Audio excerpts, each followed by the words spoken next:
اور ایک اور مثال یہاں پر تو نہیں، سورہ مدثر میں پارہ نمبر 29 میں اللہ رب العزت نے بیان فرمایا کہ جہنم کے دروازوں پر 19 فرشتے ہوں گے نگہبانی کے لیے۔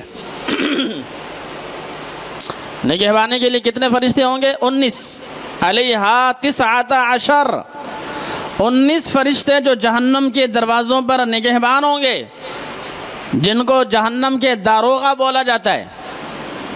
جب یہ آیت کریمہ مشرکین کے سامنے پڑھی گئی تو انہوں نے اس کا مذاق اڑایا اور کہنے لگے کہ کیا صرف 19 فرشتے؟ مشرکین کہنے لگے کہ 19 فرشتوں کو تو ہم مار بھگائیں گے، جہنم سے نکلنا ہمارے لیے بڑا آسان ہوگا، 19 فرشتوں کو ہم مار بھگائیں گے اور ان کو مار کے ہم جہنم سے نکل جائیں گے، فرار ہو جائیں گے، بھاگ جائیں گے۔ اسی کو اللہ فرما رہے ہیں کہ اللہ نے ان کے امتحان کے لیے بیان فرمایا، ورنہ ایک فرشتہ پوری زمین پر غالب ہے، ایک فرشتے میں اتنی طاقت ہے زمین و آسمان کے نظام کو پلٹ سکتا ہے۔ حضرت لوط علیہ السلام کی بستی کو آسمان پر لے جا کر زمین پر پھینک کر کتنے فرشتے تھے؟ ایک فرشتہ تھا۔ آسمان کے قریب لے جا کر الٹا زمین پر پھینکنے والے کوئی لاکھوں فرشتے نہیں تھے، ایک فرشتہ تھا۔ اللہ نے ان کی آزمائش کرنے کے لیے یہ بیان فرمایا، الا فتنۃ للذین کفروا، کہ آزمائش فرمائیں کہ یہ لوگ مانتے ہیں کہ نہیں مانتے۔ یہ اللہ کی قدرت کی نشانی ہے۔ اتنی بڑی جہنم کے صرف 19 فرشتے داروغے ہوں گے، محافظ ہوں گے، ورنہ تو فرشتہ ایک بھی کافی ہے۔ ان کا ذہن کیا تھا کہ شاید لاکھوں کروڑوں فرشتے جہنم کی حفاظت کریں گے، اہل جہنم کو نکلنے نہیں دیں گے۔ ان ظالموں نے اس کا بھی مذاق اڑایا۔ تو خلاصہ کلام میرے بھائیو یہ ہے کہ یہ لوگ فرمائشی نشانیاں جو مانگتے ہیں، معجزات کا مطالبہ کرتے ہیں، محض اور محض پیغمبر کا مذاق اڑانے کے لیے۔ اور دوسری بات میرے بھائیو یہ ہے کہ اللہ رب العزت نے آپ علیہ السلام کو تسلی عطا فرمائی اسی آیت کریمہ آیت نمبر 60 میں، کیونکہ ایک طرف وہ نشانیاں مانگ رہے تھے اور دوسری طرف اللہ کی سنت نہیں، اور تیسری طرف نشانی نہ ملنے کی صورت میں بھی مذاق اڑاتے تھے، آپ علیہ السلام کا تمسخر اڑاتے تھے، نشانی نہ ملنے کی صورت میں تالیاں بجاتے تھے، جس کی وجہ سے آپ علیہ السلام کو تکلیف ہوتی تھی، پریشانی ہوتی تھی، آپ صلی اللہ علیہ وسلم کو دلی طور پہ رنج اور صدمہ پہنچتا تھا۔ تو اس کے جواب میں اسی آیت کریمہ میں اللہ نے فرمایا وَإِذْ قُلْنَا لَكَ إِنَّ رَبَّكَ أَحَاطَ بِالنَّاسِ، اے میرے حبیب صلی اللہ علیہ وسلم، آپ اس بات کو یاد رکھیں کہ ان لوگوں کا اللہ نے احاطہ کیا ہوا ہے۔ یہ مت سمجھیں کہ یہ اللہ کی گرفت سے باہر ہیں، یہ سارے کے سارے لوگ اللہ کے قبضہ قدرت میں، اللہ کے نظروں کے سامنے رب ذوالجلال ان کو دیکھ رہا ہے، اور یہ اللہ کی گرفت سے باہر نہیں، اللہ رب العزت نے ان کو گھیرے میں لیا ہوا ہے۔ واللہ محیط بالکافرین، اللہ نے کافروں کو گھیرا ہوا ہے، کافروں کا چاروں طرف سے احاطہ کیا ہوا ہے، یہ بھاگ نہیں سکتے۔ آپ کا مذاق اڑا کے جائیں گے کدھر؟ آپ پر تالیاں بجا کر یہ کدھر بھاگیں گے؟ احاطہ بالناس، اللہ نے ان کو گھیرا ہوا ہے، ہر طرف سے ان کو پکڑا ہوا ہے، ہر طرف سے ان کی حفاظت اللہ نے فرشتوں کے ذریعے سے کروائی ہے، یہ کہیں بھاگ نہیں سکتے، کہیں نکل نہیں سکتے۔ اور ایک اور مقام پر ارشاد فرمایا سورہ رحمان میں، یا معشر الجن والانس ان استطعتم ان تنفذوا من اقطار السماوات والارض فانفذوا، اے انسان اور جنات کے گروہ، آسمان و زمین سے نکل کر کہاں بھاگو گے؟ بھاگ کر دکھاؤ۔ ان استطعتم، اگر تمہارے اندر طاقت ہے، تمہارے اندر ہمت ہے، ان تنفذوا من اقطار السماوات والارض، زمین و آسمان کے کناروں سے بھاگ کر دکھاؤ، کہاں بھاگو گے؟ لا تنفذون، نہیں بھاگ سکتے، آسمان و زمین کے کناروں سے نکل کے کہاں جاؤ گے؟ مطلب کہ ساری دنیا کے انسان اللہ کے احاطے کے اندر ہیں، اے میرے حبیب صلی اللہ علیہ وسلم آپ پریشان نہ ہوں، غم زدہ نہ ہوں۔ اور مسلمانوں کو بھی یہ غم ہوتا تھا، یہ پریشانی ہوتی تھی۔ اللہ تعالیٰ نے مسلمانوں کی تسلی کے لیے پارہ نمبر 13 میں یہی مضمون ارشاد فرمایا۔ چنانچہ فرمایا کہ مسلمانوں تم کیوں پریشان ہوتے ہو؟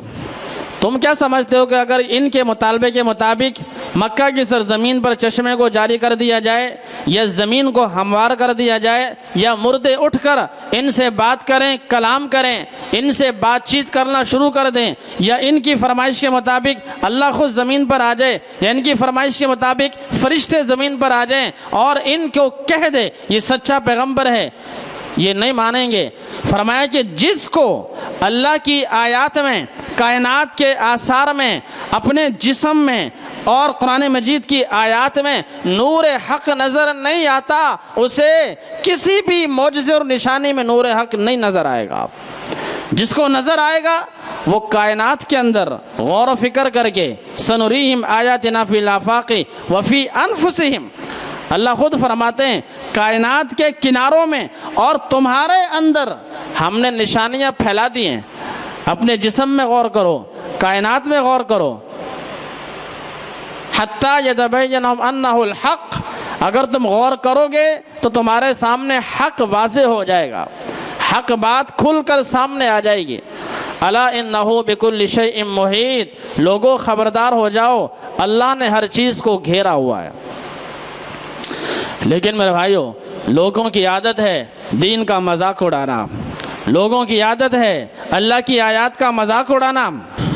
جیسا کہ اللہ نے خود ارشاد فرمایا وَإِذَا قِيلَ لَهُمْ مَاذَا أَنزَلَ رَبُّكُمْ، جب لوگوں سے کہا جائے کہ تمہارے رب نے تمہارے لیے کیا اتارا ہے، قرآن کے بارے میں جب سوال کیا جائے کہ یہ کیا چیز ہے، تو آگے سے مذاق اڑاتے ہیں اور کہتے ہیں اساطیر الاولین، یہ قرآن گزشتہ لوگوں کی قصے کہانیوں کی کتاب ہے۔ حالانکہ یہ کتاب حکمت کی ہے، دانش مندی کی ہے، اللہ کی قدرت کی نشانی اس میں بیان ہوئی، انسان کی ہدایت ہے اور حکمت ہے، خوشخبری ہے، رحمت ہے، برکت ہے، انسان کے لیے ہر وہ چیز جو اس کی ہدایت کے لیے کافی ہے اللہ نے بیان فرما دی۔ اس کا انداز، اس کا اسلوب اللہ نے ایسا رکھا ہے کہ روح زمین پر کوئی بھی انسان سچے دل کے ساتھ اس کی آیات کو سنے گا ضرور ہدایت پا جائے گا۔ لیکن یہ لوگ کیا کہتے ہیں کہ یہ تو کچھ بھی نہیں، یہ تو گزشتہ لوگوں کی قصے کہانیوں کی کتاب ہے، اس میں تو کچھ بھی نہیں رکھا۔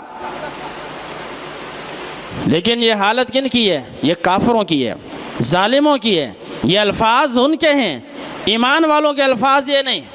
ایمان والوں کے بارے میں اللہ نے فرمایا وَقِيلَ لِلَّذِينَ اتَّقَوْا مَاذَا أَنزَلَ رَبُّكُمْ، اللہ کیا فرماتے ہیں جب نیک لوگوں سے پوچھا جائے، اہل تقوی سے سوال کیا جائے قرآن مجید کے بارے میں کہ یہ کیا ہے، ماذا انزل ربکم، تمہارے رب نے تمہارے لیے کیا اتارا، تو وہ کیا کہتے ہیں خیرن، بھلائی اتاری۔ قرآن کو بھلائی کہتے ہیں۔ اور ایک اور مقام بے قال الحق، اللہ نے حق اتارا، اللہ نے سچائی نازل فرمائی، اللہ نے خیر نازل فرمائی، اللہ نے رحمت نازل فرمائی۔ یہ اہل تقوی کے الفاظ ہیں، لیکن اکثریت لوگوں کی مذاق اڑاتی ہے۔ اور اللہ فرماتے ہیں اصل بات یہ ہے کہ لوگ انتظار کرتے ہیں اسی عذاب کا جو عذاب پچھلی قوموں پہ نازل ہوا۔ لوگ انتظار کرتے ہیں جب لوگوں کے سامنے گزشتہ اقوام پر نازل ہونے والے عذاب کا تذکرہ کیا جائے، یہ اللہ نے خود فرمایا، تو لوگ یہ سمجھتے ہیں کہ بھئی یہ عذاب ان پر آیا، ہمارے پر تھوڑی آیا۔ یعنی خدا نہ خواستہ لوگ اس انتظار میں کہ وہ عذاب ہمارے پر آئے گا تو ہم بھی مان لے آئیں گے۔ حالانکہ پہلی بات جب عذاب نظر آ جائے پھر توبہ قبول نہیں ہوتی، اور دوسری بات جب اللہ کا امر عذاب نازل ہو تو پھر سنبھلنے کا موقع ہی نہیں ملتا۔ پہلی بات ایمان نفع دیتا ہی نہیں، عذاب نظر آ جائے پھر ایمان ختم، ایمان لے آؤ قبول نہیں، اور دوسری بات سنبھلنے کا موقع ہی نہیں ملتا۔ لیکن لوگ اس انتظار میں کہ وہ عذاب آئے گا تو ہم بھی دیکھ لیں گے، یہ اللہ نے خود فرمایا پارہ نمبر 14 میں بھی، پارہ نمبر 8 میں بھی۔ چنانچہ فرمایا هل ينظرون الا ان يأتيهم الملائکہ، لوگ اصل میں انتظار کر رہے ہیں کہ فرشتے اللہ کا عذاب ان کے پاس لے کر آئیں، اللہ خود ان پر عذاب نازل کرے، او یأتی بعض آیات ربک، یا اللہ کا کوئی اور عذاب ان پر نازل ہو۔ لیکن لوگوں کو یہ معلوم نہیں، یوم یأتی بعض آیات ربک، جس دن تیرے رب کا عذاب ان پر آئے گا، لا ينفع نفسا ایمانھا، تو ان کا ایمان ان کو نفع ہی نہیں دے گا، ان کا ایمان ان کو نفع نہیں پہنچائے گا۔ قل انتظروا انا منتظرون، اے نبی صلی اللہ علیہ وسلم آپ فرما دیجئے کہ تم انتظار کرو، ہم بھی انتظار کر رہے ہیں۔ انتظار کرتے رہو، پھر راہ راست پہ نہیں آتے تو نہ آؤ۔ اور بہت سے مقامات پر اللہ تعالیٰ نے فرمایا کہ لوگ اصل میں مطمئن ہیں، لوگوں کو خوف ہی نہیں، لوگ بے خوف ہو چکے ہیں، لوگ نڈر ہو چکے ہیں، گناہ کرتے ہیں، کفر، شرک، اللہ کی آیات کو جھٹلاتے ہیں، اپنے معاملات میں دین کو دور رکھتے ہیں۔ جتنے بھی معاملات ہیں، خاص طور پہ جو حقوق العباد ہیں، لین دین، تجارت، خرید و فروخت، وراثت، جتنے بھی معاملات ہیں، بہت بڑی تعداد ان معاملات میں دین سے دور ہے۔ اس کے باوجود لوگ اللہ کے عذاب سے بے خوف ہیں۔ اللہ نے خود فرمایا افامن اہل القری ان یاتیہم بأسنا بیاتا وہم نائمون، یہ لوگ بے خوف ہو چکے ہیں، حالانکہ سونے کی حالت میں اچانک ان پر عذاب آ سکتا ہے، لیکن لوگوں میں خوف ہی کوئی نہیں۔ یا اگلی آیت میں فرمایا ضحی وہم یلعبون، کہ صبح کا ٹائم ہو، لوگ کھیل کود میں مصروف ہوں، کھیل کود کی حالت میں اللہ کا عذاب آ سکتا ہے۔ لوگ کھیل میں مصروف ہیں یا بازاروں میں خرید و فروخت میں مصروف ہیں، اچانک اللہ کا عذاب آ سکتا ہے، لیکن لوگوں میں ڈر ہی کوئی نہیں، خوف ہی کوئی نہیں کہ ہم جھوٹ بول رہے ہیں، ہم کسی کا مال دبا رہے ہیں، کسی کا دل دکھا رہے ہیں، ابھی زمین پھٹ سکتی ہے، ابھی آسمان سے پتھروں کی بارش ہو سکتی ہے، لیکن لوگوں میں ڈر ہی کوئی نہیں۔ اللہ خود فرما رہے ہیں افامن اہل القری، بستی والے، ملک والے، گاؤں والے، شہر والے بے خوف ہو چکے ہیں۔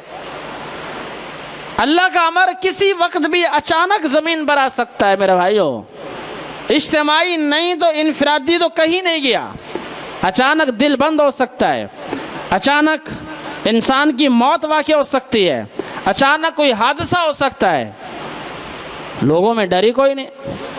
آگے اللہ نے فرمایا فلا یأمن مکر اللہ الا القوم الخاسرون، اللہ کے عذاب سے وہی لوگ بے خوف ہوتے ہیں جو خسارے والے ہوتے ہیں۔ جو لوگ نفع والے ہیں، جو لوگ سمجھ والے ہیں، وہ اللہ کے عذاب سے بے خوف نہیں ہوتے، وہ گناہ کرتے نہیں، اور اگر ان سے گناہ ہو جائے تو فوراً توبہ کر لیتے ہیں، فوراً ایک لمحہ بھی وہ ضائع نہیں کرتے۔ اللہ نے یہ بھی قرآن مجید میں بیان فرمایا وَلَمْ يُصِرُّوا عَلَى مَا فَعَلُوا وَهُمْ يَعْلَمُونَ، کہ وہ گناہ کرتے نہیں، اگر ہو جائے تو گناہ پر ڈٹے نہیں رہتے۔ اگر غلطی سے جھوٹ بول دیا فوراً ان کا ضمیر ملامت کرتا ہے، اگر غلطی سے کسی کا مال دبا لیا فوراً ضمیر ملامت کرتا ہے، غلطی سے رشوت لے لی فوراً ضمیر ملامت کرتا ہے، غلطی سے کسی کو گالی دے دی فوراً ضمیر ملامت کرتا ہے کہ نہیں تو نے غلط کیا، فوراً توبہ کر لیتے ہیں۔ یہ ایمان والے ہیں۔ لیکن جو لوگ خسارے والے ہیں ان کو کوئی پریشانی نہیں، اللہ کا عذاب آ رہے، اللہ کا عذاب سر پہ کھڑا ہے، کسی وقت بھی زمین پھٹ سکتی ہے، آسمان سے پتھروں کی بارش ہو سکتی ہے، لیکن بے خوف، کوئی ڈر نہیں، کوئی خوف نہیں۔ یہ حقیقت میں وہ لوگ ہیں جو خسارے والے ہیں۔ وما علینا الا البلاغ۔